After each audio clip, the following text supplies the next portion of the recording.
At the prime age of 39 years old, Zlatana Ibrahimovic looks like a man amongst boys. Maybe when he decides to retire, he can move over to Rome and join the Catholic Church.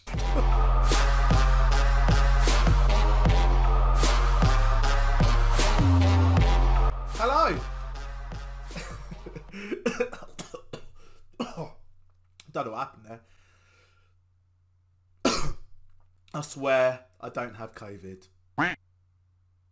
Anyway, welcome back to the Voice of Football YouTube channel, where today we're back with another episode of FCU, which is known as Football Catch Up for you newbies out there, where we take a look at the latest football shenanigans from around the world of football in the last week, and then we take the piss. I try and be as funny as I can, but I'm not really a funny person. But if you do have a little tinkle, if you do have a little laugh, yeah, just please hit the like button and subscribe. So, without further ado, let's get straight into the bloody video. So, the WWE Royal Rumble pay-per-view is set to be at the end of this month. I know you're probably thinking, what's wrestling got to do with football? Well, there are plenty of footballers this week who have submitted their own audition to be a surprising entrant. First up, we have Olivier Giroud with a two-handed push.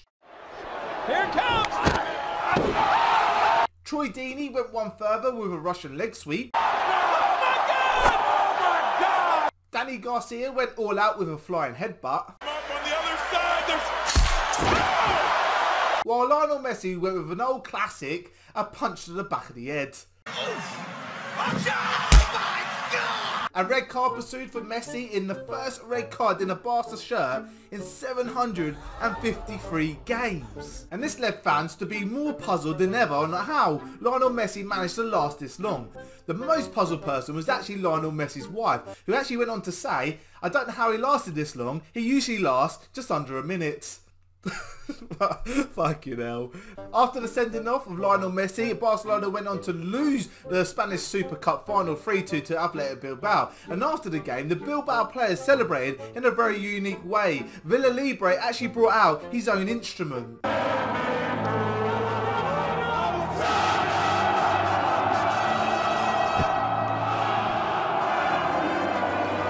I'm just glad it wasn't his cock.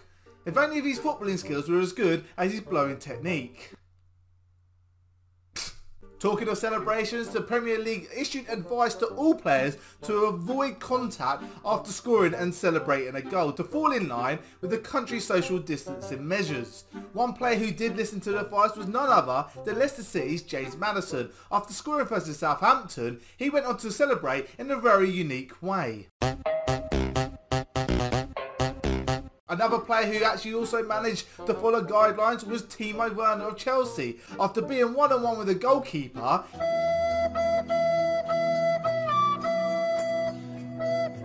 he avoided social distancing by avoiding to score in the first place. Liverpool hosted Manchester United in the Premier League this weekend, and Sky Sports announced that a record amount of people watched this game.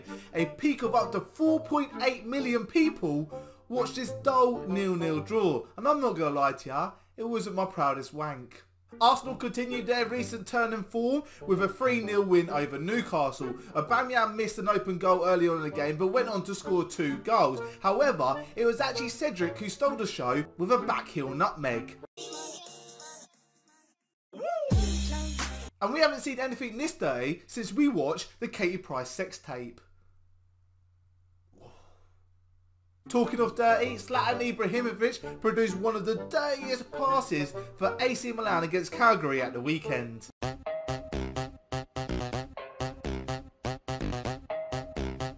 At the prime age of 39 years old, Zlatana Ibrahimovic looks like a man amongst boys. Maybe when he decides to retire, he can move over to Rome and join the Catholic Church. Oh, Jesus. Oh, dear. Talking of moving, Mesut Ozil. Sorry, that last one got me. Compose myself.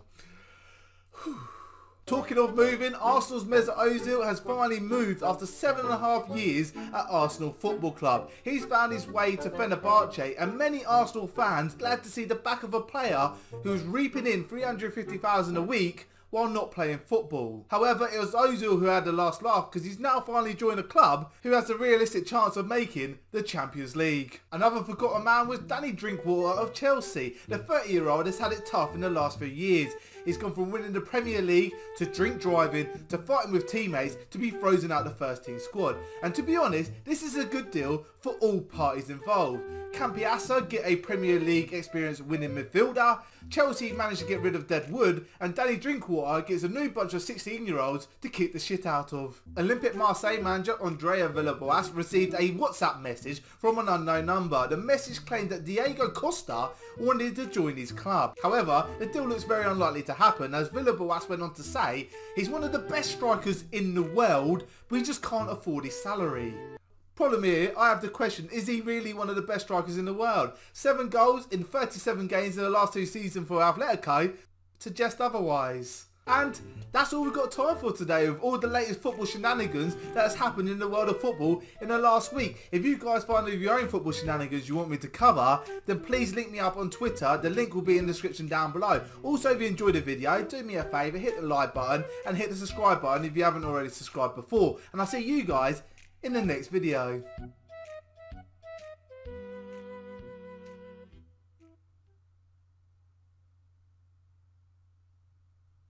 I wonder how long I could actually do this for. I've got too much time on my hands. See you in the next video.